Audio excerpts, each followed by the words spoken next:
si te parece, vamos le dando entrada a nuestros queridos Maxi Abogados, Federico Anaya y David Peña. Bueno, en esta ocasión David Peña no podrá estar con nosotros, tenía un compromiso ahí, alguna audiencia, no podrá estar, pero está con nosotros nuestro queridísimo Maxi Abogado, ahora sí bien acicalado, bueno, ya se está arreglando bien la corbata, por favor, eso es todo.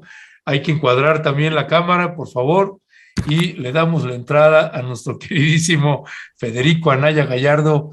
Mi querido Maxi Abogado, buenos días, bienvenido. Buenos días, ¿cómo han estado? Alberto, hola. Ernesto. ¿Cómo estás, Federico? Buenos días. Pues ya regresó Federico, el que andaba ausente, míralo. Sí, se le extrañaba. Yo también Sí. a ustedes, mi querido Federico, yo también. Oye, mi querido Federico, pues si quieres entrando en materia, pues el Tribunal Electoral el Tribunal del Poder Judicial de la Federación, pues saca a Jaime Bonilla del Senado de la República. Ahora sí que era algo esperado, es algo inesperado, y comentando contigo y con David, pues tiene muchísimos ángulos este caso. Federico, ¿qué nos cuentas? Bueno, yo te diría primero que esta es algo así como la tercera derrota judicial del señor Bonilla. Entonces, podemos decir que este político baja California tiene mala suerte en los tribunales. Y yo creo que es importante poner en contexto. Fue muy famoso cuando fue gobernador, cómo trató de expandir el periodo para el que había sido electo, que fue electo para solo 2 años, haciendo una interpretación muy mañosa de los artículos transitorios de una reforma que se había hecho a la Constitución de Baja California. El asunto terminó en la Suprema Corte de Justicia y la Corte dijo con toda y absoluta claridad que si tú entras a una contienda electoral que dice que esto es una gobernatura de 2 años, no puede haber un acto posterior de quien sea para que cambie eso. O sea, te eligieron para 2 años, punto y aparte. Amén. Ojo, y aparte como en gobernadores y presidente hay no reelección absoluta, pues eso significaba que tampoco podía ser candidato, ¿verdad? Punto. Entonces, esa fue una derrota muy fuerte, pero hubo otra que yo no había visto. O sea, luego las cosas que pasan en los estados nos pasan un poco de noche en la capital federal. Bonilla convenció a su legislatura de que modificaran la Constitución de Baja California para decir que podían hacerse informes cada mes acerca de la situación del Estado, de la administración pública, lo cual es una muy buena idea, ¿no? O sea, qué bueno que pongan como obligación eso. El problema es que otra vez el señor Bonilla interpretaba eso para decir que entonces él tenía derecho a cada mes hacer difusión de su informe y por lo tanto aparecer con su nombre diciendo Jaime Bonilla ha hecho esto, lo cual está prohibido por la Constitución Federal. O sea, hay una prohibición general de que los funcionarios públicos en ejercicio hagan publicidad con su nombre. La excepción es cuando están informando. Entonces, sí entienden ustedes la trampa que hizo, ¿verdad? Entonces dicen que pueden informar todos los meses y entonces empieza a decir eso. Un detalle interesante, uno diría, pues es lo mismo que se hace en las mañaneras, pero las mañaneras no pretendieron darle la cobertura en una reforma legal. ¿Qué hizo la Corte? Volvió a decir, eso no se vale. Estás yendo en contra de un principio general de la Constitución que dice no puedes hacer publicidad para un funcionario. Y ahora viene esta. Hay una cosa que terminaría con ese detalle. Pues el señor Bonilla salió de la gobernatura, él había sido senador, pero apenas hace unos pocos meses, en marzo de este año, regresó al Senado. Hubo todo un periodo, por lo menos un año, en que estuvo como privado con su empresa. Creo que tiene una empresa dedicada a la información, ustedes lo sabrán mejor, allá en Baja California. Y de hecho, estuvo de haber hostigado laboralmente a esta compañía. Entonces Bonilla se había retirado, estaba ya como un ciudadano privado, y luego de repente se acordó que también era senador, y entonces llega al Senado de la República y dice, ya regresé, y como estaba de licencia, pues entonces ahora me voy a sentar otra vez en mi escaño. Y el senador suplente, que es el senador Novelo Osuna, que es otro tipo de personalidad completamente, pues dijo, ok, bueno, ya regresó el titular, entonces se despidió de todos sus compañeros y se fue. Pero parece ser que hubo quien se impugnó el asunto y el Tribunal Electoral del Poder Judicial de la Federación, Sala Guadalajara, o sea, no es el tribunal grande en la Ciudad de México, sino la Sala de Guadalajara, ya dijo que no, con un argumento muy sencillito, del siglo XIX. Una persona puede ser electa para 2 cargos distintos, pero tiene que escoger entre esos 2 cargos. O puede ya haber sido electo para un cargo y luego lo eligen para otra cosa. Bueno, exactamente eso último fue lo que pasó. Él era senador electo, pidió una licencia, participó en la elección de Baja California, salió electo gobernador para 2 años nada más, y pues ya fue gobernador. Ahora, la Constitución mexicana desde 1824 dice que cuando te eligen para 2 cosas, tú tienes libertad de escoger cuál vas a asumir. Porque no puedes tener 2 cargos de elección popular. El principio es no puedes tener 2 cargos de elección popular. Bueno, ¿qué dijo el tribunal en la Sala de Guadalajara? Pues que él ya escogió, él era senador electo y luego era gobernador electo y escogió ser gobernador. Bueno, y fueron 2 años, se le acabó, amén, regresó a ser ciudadano. No puede regresar al Senado, pues porque ya había escogido ser gobernador. Bueno, ese es el caso, pero yo creo que todavía, conociendo al ciudadano Bonilla, él va a tratar de impugnar esta decisión. Bonilla, cada vez que le dan palo en Tribunal Constitucional, sale a la prensa a decir que están locos, que es un mal argumento, es un mal perdedor. Entonces yo creo que todavía vamos a ver al ex senador y ex gobernador todavía litigando este asunto. ¿Pero litigando en dónde, Federico? Probablemente en la sala superior del Tribunal Electoral, porque esta fue una decisión de la sala regional en Guadalajara. Entonces podría buscar por alguna vía que la sala superior retome el caso y lo vuelva a revisar. Habría que ver. ¿Con qué argumentos vamos? Porque el tema que plantea el tribunal, la sala regional, pues es muy claro.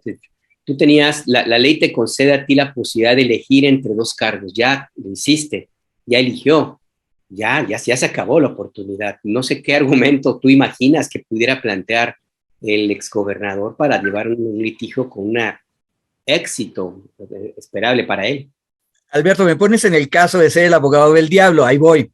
Vamos a ponernos los cuernos.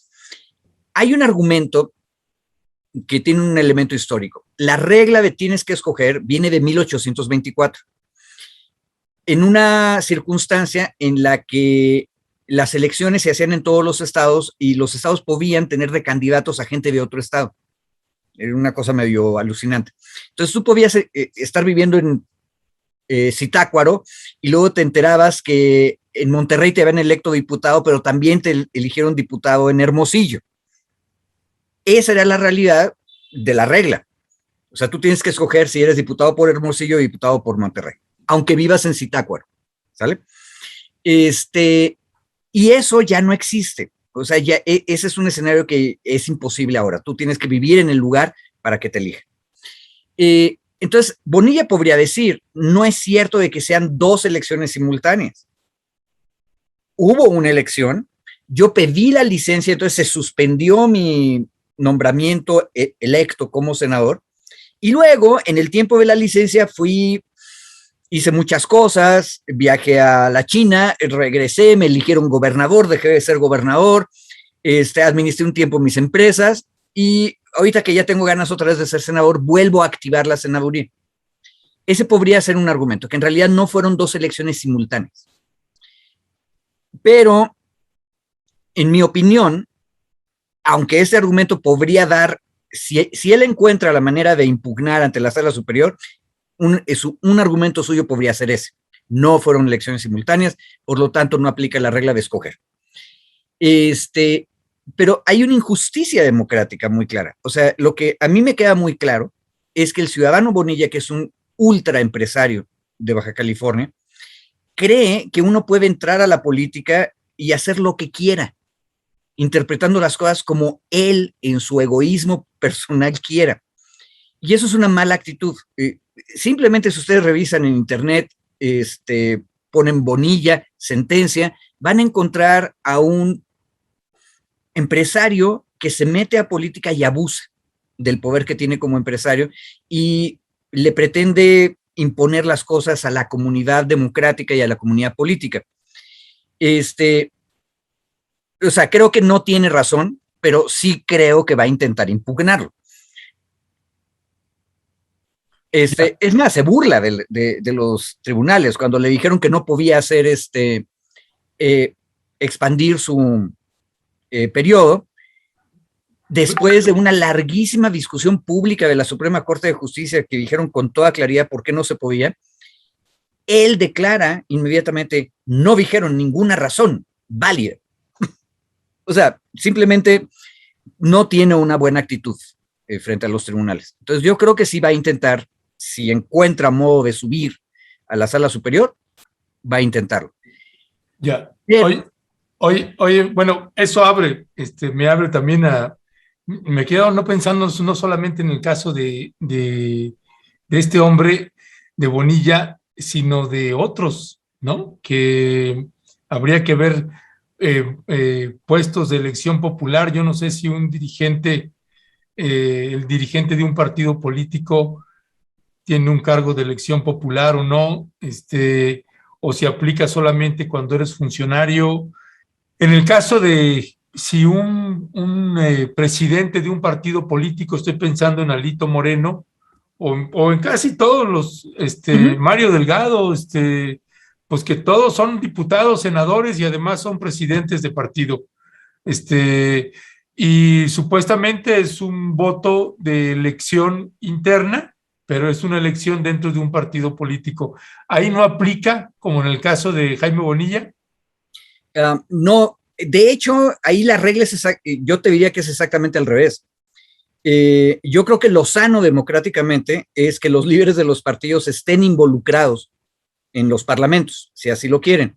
De hecho, un buen régimen parlamentario implicaría que los líderes de los partidos están en las cámaras, ¿sí? Ahora, el problema es que el estilo de hacer política en México lo saca de la Cámara de facto. Entonces, Mario Delgado era diputado, pidió licencia cuando quiso ser el dirigente nacional de Morena y no ha regresado. O sea, es más, tengo la impresión de que ni siquiera apareció en la lista para reelegirse. O sea, él era diputado en la legislatura anterior. Pero Alito sí es diputado y lo vimos en la discusión esta de la reforma eléctrica. No, ahí no hay una bronca porque el cargo interno del partido sigue siendo interno, no es de elección popular a nivel general. O sea, no es en un estado, en un municipio, ni en la federación. Entonces, al contrario, yo diría que es una buena cosa que estén ahí porque los tenemos más vigilados. Pero el asunto es que necesitamos tener vigilantes que estén dándole seguimiento al asunto. Me parece una buena noticia que el Poder Judicial haya estado tan pendiente de Bonilla.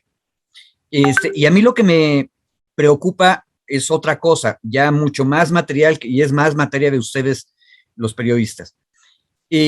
Bonilla es un hombre de instintos individualistas. Él no había querido regresar al Senado después de que salió de gobernador. ¿Por qué se le ocurrió regresar en marzo de este año? Me parece, no quiero pensar mal, que lo que estaba buscando era el fuero. Acuérdense que los legisladores federales siguen teniendo fuero. ¿Por qué quiere fuero? Y acuérdense que el último escándalo de él, antes de era esta tragedia donde una periodista en Baja California perdió la vida. Entonces, a mí me preocuparía que en este estilo egoísta de actuar de Bonilla, lo que tengamos enfrente sea un intento de impunidad. Y eso es gravísimo. Pero políticamente sí es una explicación que puede haber ahí, Federico, que esté buscando una protección porque el avance de las investigaciones sobre este asesinato, esa es una especulación, por supuesto, no lo tenemos claro.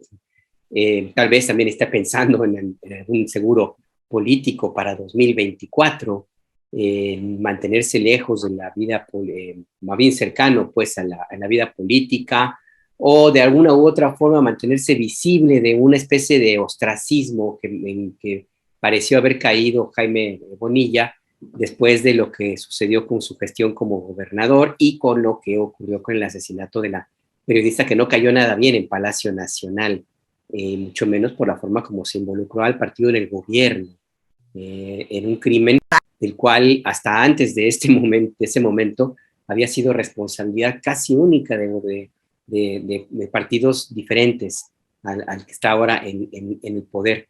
Entonces también esa puede ser una salida, pero más allá de eso, en términos, lo que me llama la atención es esa facilidad con la cual se encuentran recovecos, huecos, formas de estirar la liga para en las leyes, sobre todo las electorales, Federico, pues para tratar de mantenerse en el poder. Eso me recuerda a lo que repetía con mucha frecuencia Diego Fernández de Ceballos. Creo que él decía, yo nunca quiebro la ley, nada más la doblo lo más que se pueda para que me beneficie.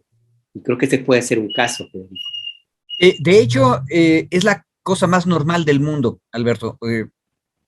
Les comento de chisme que mi lectura de noche ha sido historia romana las últimas 3 semanas.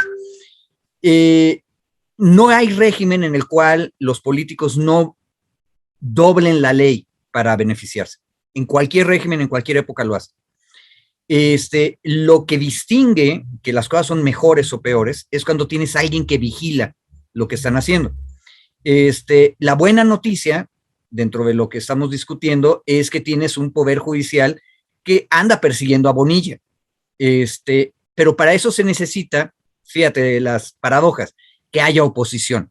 O sea, si un diputado, creo que fue del PAN y otro diputado del PRD, no hubieran ido ante el Tribunal Electoral, no hubiera habido ningún problema, porque políticamente el senador suplente no podía hacer nada. Novelo Osuna, que por cierto, si quieres otra dimensión del problema, olvidémonos de la especulación en Baja California. En el Senado hay dinámicas propias y tú tienes a los bloques de senadores que necesitan tener votos, ¿sí? Y Osuna, Novelo Osuna, era un senador increíblemente técnico, tenía un staff muy joven, de chavos y chavas que estaban buscando recovecos donde pudiera hacerse algo bien para mejorar la situación de los migrantes, la situación del comercio internacional, etcétera. O sea, muy metidos aparte en lo que es Baja California, ¿sí? Y toda la franja fronteriza. Entonces, es un senador técnico, ¿sí? Muy serio. Y no le jugaba a las grillas de Monreal, por ejemplo. Yo lo vi más técnico que Grillo. ¿A quién le conviene que esté Bonilla? Esa es otra pregunta que hay que hacer en el Senado, no en Baja California. Es mejor tener a un técnico nerd que está haciendo iniciativas súper especializadas y que nadie termina de comprender muy bien en el Senado, o mejor tenemos a alguien que va a votar por donde convenga en un pacto político.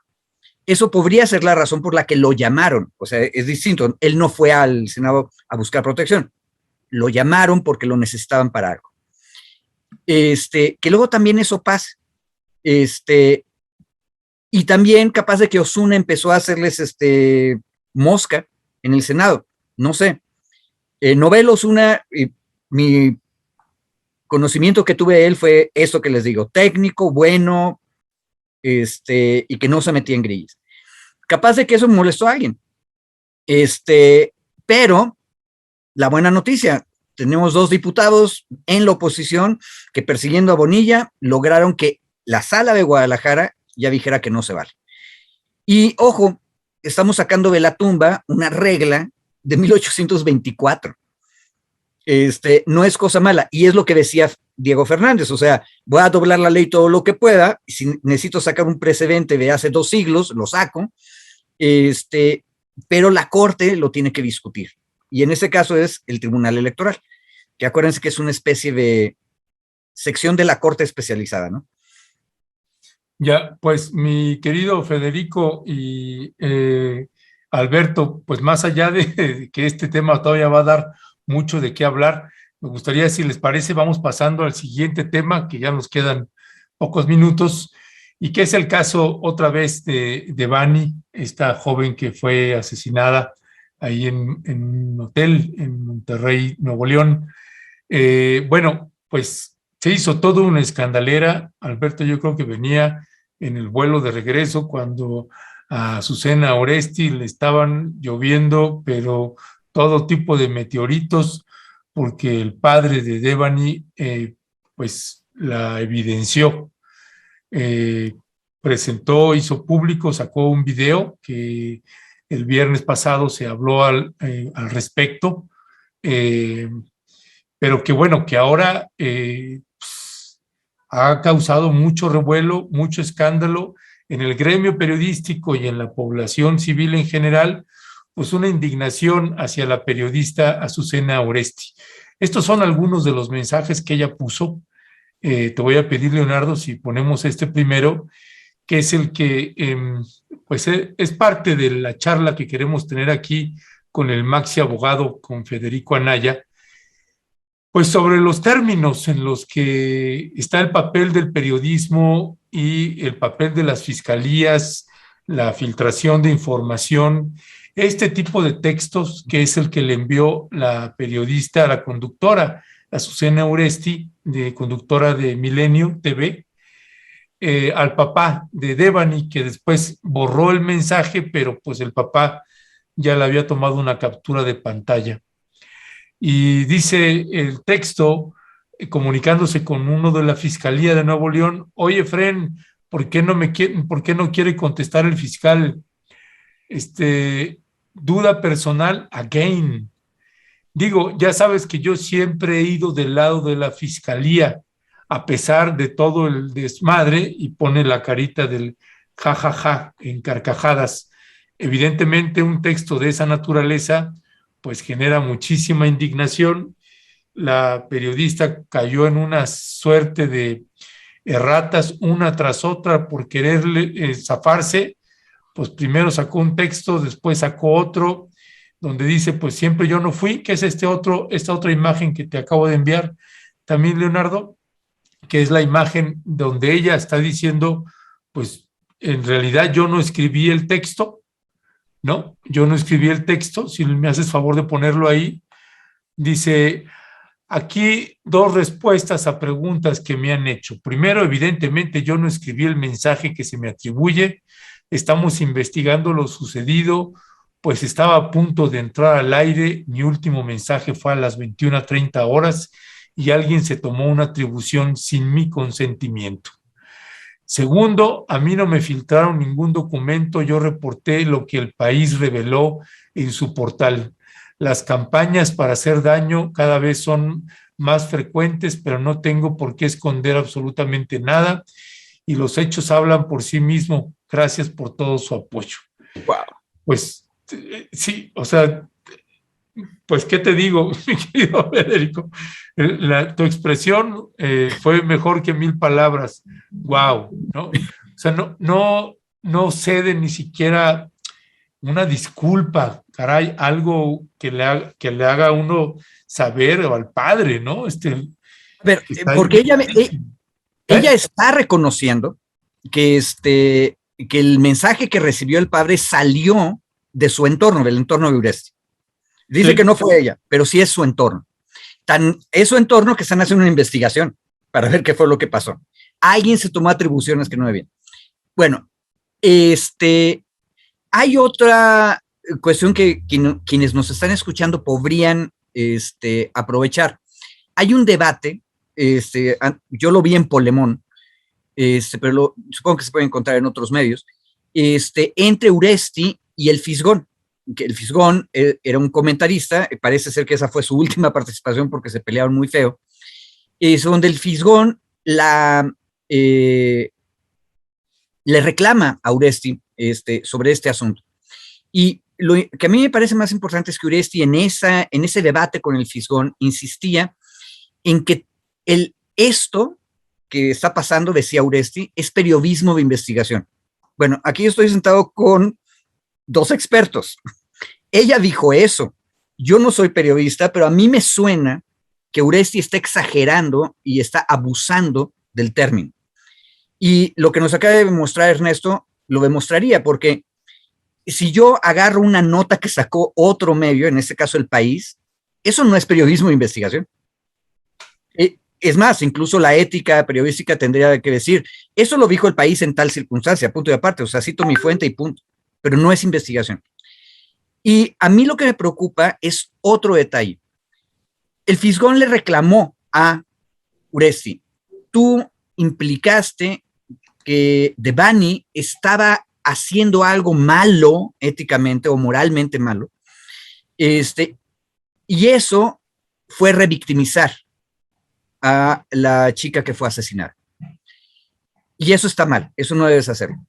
Y lo hiciste porque transmitiste un video de cuando fueron a comprar alcohol en una tienda.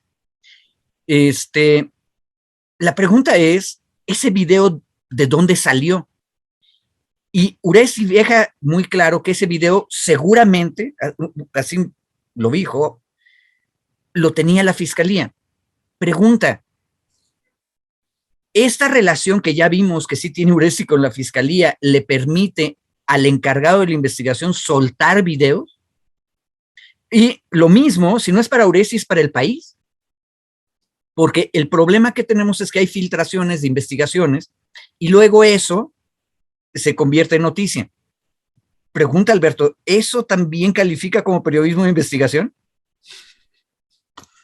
No, o sea, evidentemente que ahora el término más utilizado por quienes están lejísimos de hacer investigaciones periodísticas es ese, asumirse como periodistas de investigación. El caso de la compañera Azucena Uresti, yo honestamente no le conozco y seguramente me hace falta lectura y meterme a buscar con mucha profundidad algún trabajo que se pueda calificar como periodismo de investigación. Es buena conductora, tiene muchas tablas, retrata bien ante la cámara, eso sí está bien, tiene muy buenas capacidades pues histriónicas para aparentar bastante bien la firmeza que convence a una audiencia de televisión, pero eso no significa que tú seas un buen periodista. El retratar bien ante la cámara y actuar bien el papel no te hace un buen periodista, es lo que yo estoy convencido de eso. Pero bueno, más allá de eso, a mí lo que me llama la atención, Federico, porque desgraciadamente el caso de Azucena Uresti es uno más de los que existen en México y que se ceba desgraciadamente en el caso de las mujeres víctimas de feminicidio.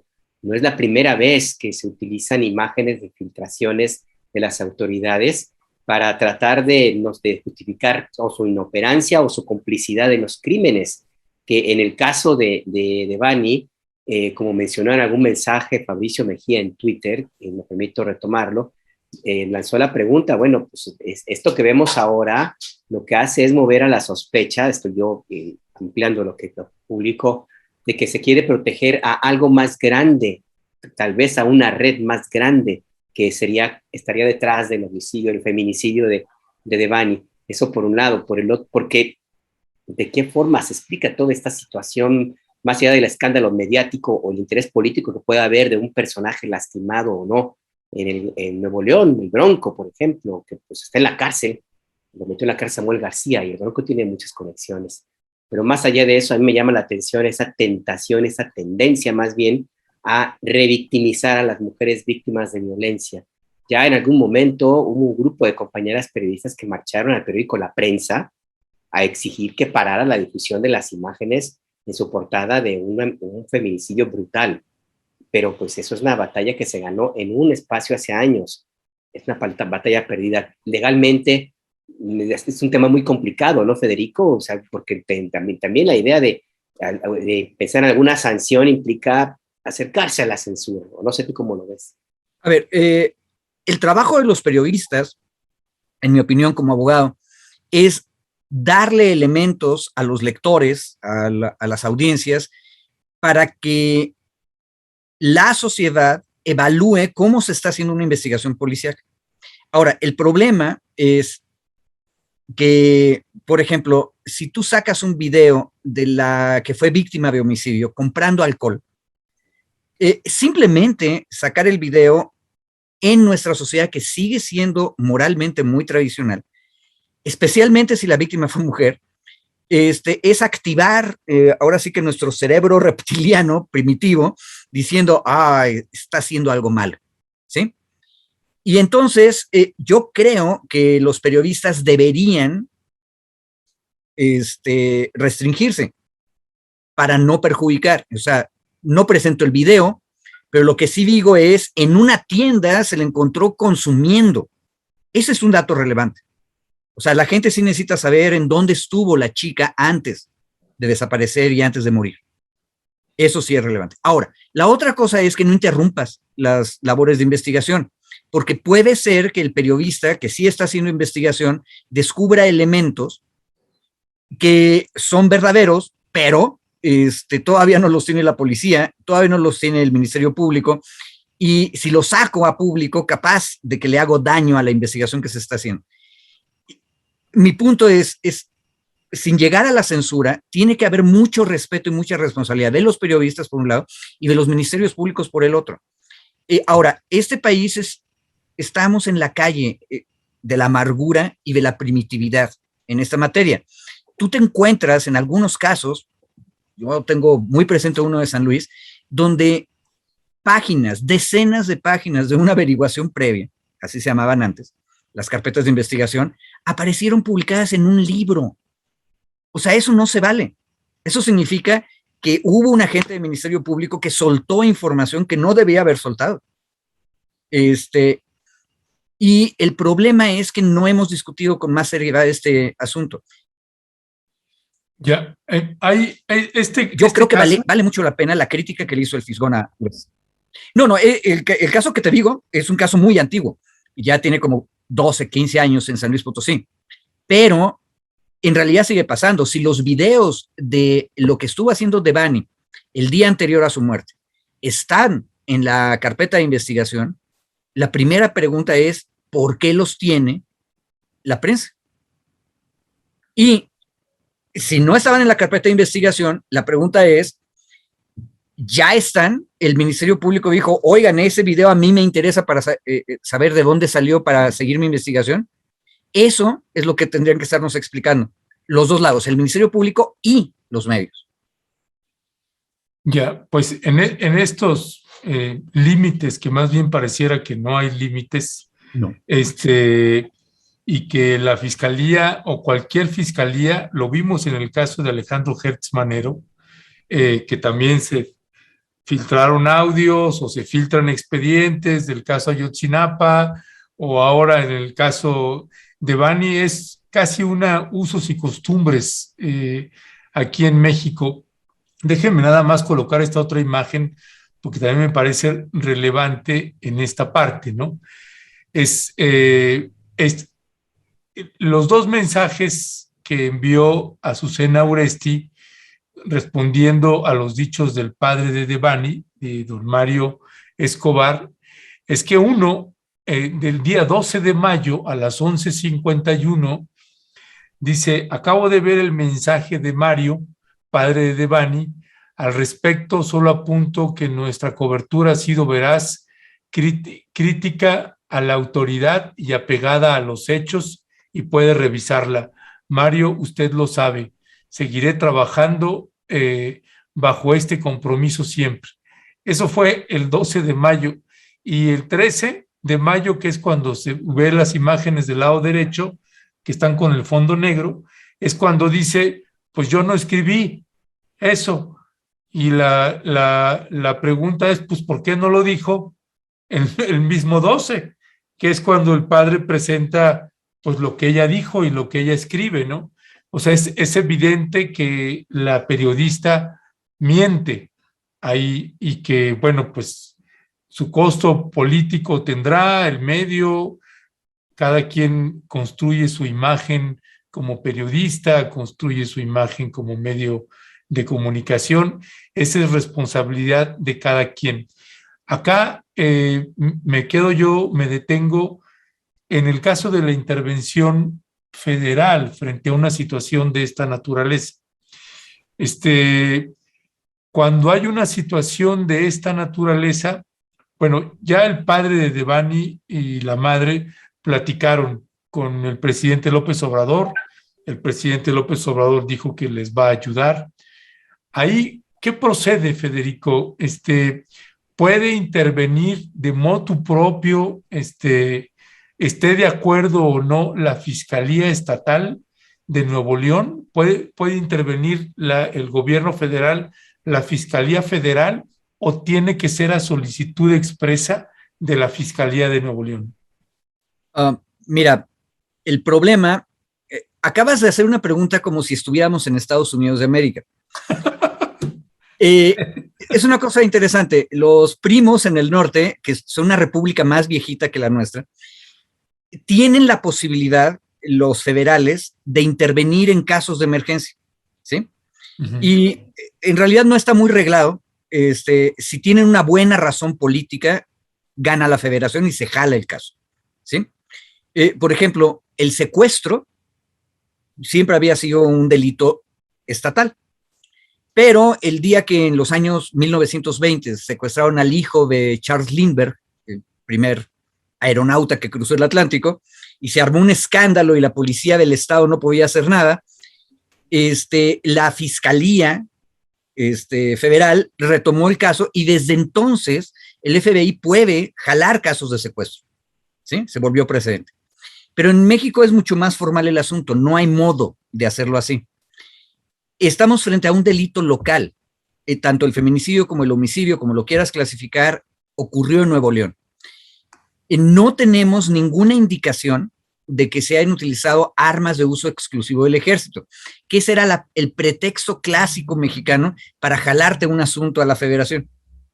Ok, hubo un asesinato, pero en el asesinato utilizaron una pistola viejita, pero calibre 45, por lo tanto era de uso exclusivo del ejército, por lo tanto lo jalo yo, ¿sí? Eso es una excusa, ¿sí?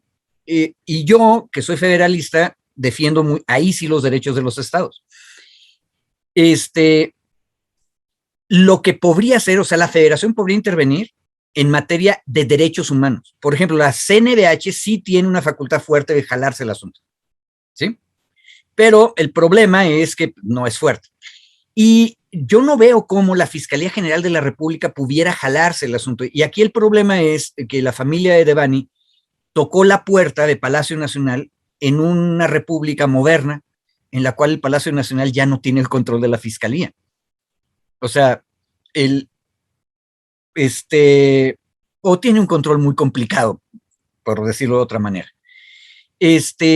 Lo que sí podría hacer el gobierno federal es, que ya lo empezó a hacer, porque lo anunciaron desde hace semanas, es apoyar en todo lo que le falte al gobierno de Nuevo León para esta investigación, en materia técnica, apoyo, etc.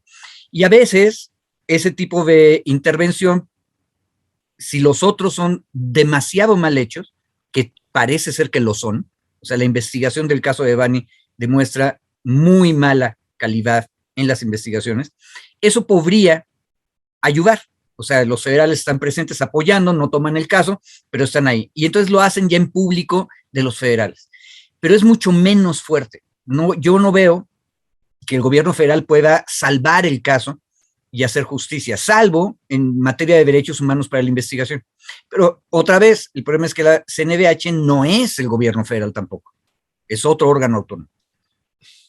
Sí, bueno, ese recurso que tú mencionabas de utilizar como pretexto las armas o castillos o lo que sea de uso exclusivo del ejército, pues sí, muchas ocasiones se utilizó, y yo recuerdo que esa fue la forma como se trajo el homicidio por el que fue acusado La Quina, por ejemplo. Exacto. En Galicia, sí, le sembraron un cadáver y para que no quedara en el Ministerio Público local, le pusieron un rifle de alto calibre, viejito, pero pues, finalmente del calibre. Pero más allá de estas anécdotas tan lamentables de la justicia mexicana, en el chat pregunta Potemkin, me parece que es interesante el planteamiento, Federico. ¿Se puede sancionar la filtración del expediente? ¿Legalmente hay alguna forma de que existiera alguna sanción? Y de nuevo, ¿cómo emprender esta sanción sin incurrir o darle un elemento de tentaciones a la autoridad para ejercer su facultad en otros casos donde no le convenga o que aplique censura, básicamente? Porque tengo la impresión que no habría alguna sanción, que no sé si exista, justamente para evitar algún escándalo mayor en este México tan polarizado. Pero ¿tú cómo lo ves? Alberto, la parte divertida es que donde podríamos sancionar no es al periodista.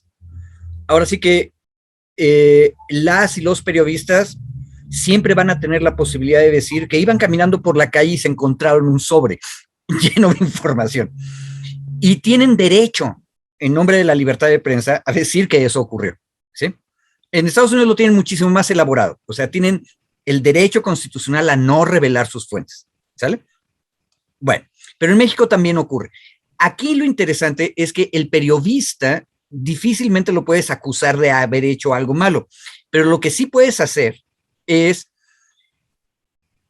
mover tu mira hacia la fiscalía. Y la pregunta que tienes que hacer es, ¿quién tenía acceso oficial legal al expediente? Entonces, si yo sé que hay algo que estaba en el expediente y que ahora anda fuera discutiéndose en público, la pregunta es, ¿quiénes estaban a cargo de ese expediente? Entonces, esos son tus primeros sospechosos. Y hay una ventaja con esta visión. Tus sospechosos, como mínimo, faltaron a la prudencia y al cuidado. O sea, porque el hecho ya comprobado es que está fuera la información. Entonces salió. ¿Se acuerdan ustedes que con el asunto Lozoya, un día nos amanecimos con la denuncia de Lozoya en copia que estaba circulando por todos lados? Bueno, ese documento estaba en una oficina de la Fiscalía. Entonces hacemos la lista de quienes tuvieron acceso al documento y esos por lo menos los puedes acusar administrativamente de falta de cuidado. Y ojo, también podrías acusarlos penalmente, porque filtrar información es obstruir la justicia y eso es un delito, ¿sí? Entonces, para los que dejaron que saliera la información, no la cuidaron adecuadamente, sí tienes manera de acusar y de apretar duro ahí.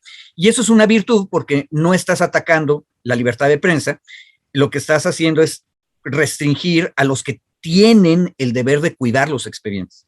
Ahora, yo me podría imaginar un caso extremo, el caso extremo en el que un ministerio público se da cuenta que algo no se está haciendo bien y que algo que se tendría que saber en la sociedad no se está sabiendo y él toma el riesgo y lo suelta, ¿sale? Bueno, será acusado de obstrucción de la justicia, si las cosas funcionaran bien, pero él tendrá una defensa, él o ella, que es decir, no se estaba haciendo nada y por lo tanto yo hice la filtración porque era necesario. Pero eso lo tiene que hacer en sede judicial cuando ya esté siendo acusado. También, otra vez, los primos americanos tienen 20,000 casos de estos. O sea, funcionarios públicos que soltaron información y dicen, sí, yo la solté. Y es un delito, pero era peor el delito que estábamos encubriendo por no soltar. De nuevo, para ligar los temas, Ernesto, Alberto, lo interesante es que con todos sus defectos tenemos tribunales que están vigilando las cosas. Ahora, la cosa es que llevemos casos a los tribunales, ¿no? Pues sí, es un caso que va a seguir dando muchísimo de qué hablar. Me parece, no sé ustedes, pero bueno, el nido de la corrupción, el fondo del problema, pues está en las fiscalías, en este caso la de Nuevo León. Si ahí estuviera cerrada la llave, pues cualquier periodista que quiera conseguir el dato, pues no. En el caso de la periodista Azucena Oresti, pues se gana el reflector por sus torpezas propias y por esa forma que tiene de conducir o manejar, en este caso, el caso de Devani, que pues desde el punto de vista de muchos, incluyendo el padre de familia, pues lo ha llevado de una manera pues humillante, denigrante y poco profesional. Hay comentarios aquí que, por ejemplo, Severo Arellano, que dice: Ernesto, ¿por qué nadie cuestiona el diario El País, que es el primero en filtrar el video? Bien cuestionar a Azucena, pero ¿y a los otros? ¿No? Es lo que bien señala, es un buen punto, ¿no? O sea, es cierto, El País es el que filtró el expediente y Azucena Oresti también lo hizo. Y se ve por esa comunicación que por error envió al padre de Bani, a don Mario Escobar. Pues bueno, quedó clarísimo que ella está también implicada y explica quién le filtró esos videos a la hora de ver la manera de relacionarse, y no solamente explica eso, sino explica que la conductora y el medio tienen una inclinación para favorecer a la fiscalía y a quien esté detrás de todo eso, que esa es la gran pregunta. Exacto, pero ojo, y ya con eso lo que tienes es corroborado que la fuente de la filtración es alguien en la fiscalía. Sí. Ahora, la cosa es esta: la Contraloría o el órgano interno de control de la Fiscalía tendría que investigar sobre esos elementos que acabamos de platicar y hacer la lista, quiénes tenían acceso al expediente, y por lo tanto eran los que tenían que cuidar que esto no ocurriera. Ya ocurrió, por lo menos son responsables todos de la impericia, de haber dejado que se hiciera eso. Ojo, capaz de que la investigación lleva a decir, lo filtró, ¿sí? Y luego ya podríamos discutir por qué lo filtró. Pero hay alguien más que podría hacer algo. Quien puede controlar al fiscal de Nuevo León es la legislatura de Nuevo León. Y la legislatura de Nuevo León sí puede llamar a cuentas a su fiscal y decirle: oiga, en su oficina están haciendo filtraciones. No, no es cierto. No, ¿cómo no va a ser cierto? Uresti dice que el país la tenía, el país no dijo por dónde. No nos interesa preguntarle al país ni a Uresti. El problema es que lo tienen. Usted es el responsable. Y ojo, esa sí puede ser, si no una razón para destituirlo desde el Congreso, que es igual de difícil que a nivel federal, sí puede ser una razón para ponerlo en jaque y apretarle las tuercas legislativamente. Ahora, no es una mala idea, pero el único problema es que sí haces crujir toda la maquinaria de gobierno. Ahora, la injusticia que se ha cometido, las varias injusticias con Devani, pues merecerían ese riesgo institucional, ¿no? Sí. Y al final del día tenemos a una víctima revictimizada, a una familia que, además de todo el profundo dolor de perder a una hija, pues tiene que enfrentar toda esta barbaridad de filtraciones y de intereses políticos y el pésimo manejo periodístico de algunos comunicadores, en este caso de Azucena Oresti. Creo que el país tiene más seriedad, si puedo decirlo con toda tranquilidad. Y bueno, y nada más hacer un apunte, si me permiten, para cerrar de esto. Azucena Oresti es de Nuevo León, es periodista de Nuevo León, así que ya nomás ahí lo digo, y ella muy amiga de política. No, pues sí. A ver, yo soy federalista, pero también el problema del federalismo es que entonces tienes enfrente a las oligarquías de cada estado. Y esas son a veces mucho más perversas que la gran clase política federal mexicana, que es tan complicada que solita se controla a veces. Pero sí, los infiernos estatales pueden ser más peligrosos. Que si no, mi querido Federico. En fin, pues es un tema profundo y realmente lo que se filtró y que le dolió tanto al padre, y que uno cuando ve al padre ahí, pues diciendo lo que dice, y cuando uno lee la nota completa del País y las barbaridades que dice y escribe en su chat Azucena Oresti, pues claro que genera muchísima indignación, porque es la parte cruda del expediente, ¿no? Es la parte cruda y dura del caso de Devani, de cómo fue asesinado. Y nos parece que sí, es de una manera lamentable. Yo me quedo con una frase, palabras más, palabras menos, que decía el padre. Dice: tanto que estuve cuidando que no se filtrara toda esta parte, el expediente, esta parte, y que es la parte más cruda, pues híjoles, nada más ponerse en los zapatos del otro, ¿verdad? Para entender el soberano cabreo, el reverendo encabronamiento que uno tendría que tener frente a situaciones de esta naturaleza, que a veces luego tengo la impresión que en el análisis y todo, de pronto perdemos de vista cosas así tan básicas como esta, ¿no? De acercarse a tratar de entender lo que está viviendo la familia, y que casos de como este, pues tendrían que hacerse una revisión si ese fiscal, pues ya no tendría que estar ahí, porque queda clarísimo que hay un vínculo con algunos medios, y lo que es más preocupante es que a alguien están encubriendo. Eso ya no quedó ninguna duda. A alguien están encubriendo. Y sobre eso, pues habría que tomar medidas, me parece, mucho más severas. En fin, pues por ahí le dejamos, mi querido Federico. Te mandamos un fuerte y fraterno abrazo. Alberto, Gracias. un placer siempre. Cuídense mucho. Gracias, hasta pronto. Hasta luego, cuídate, Federico.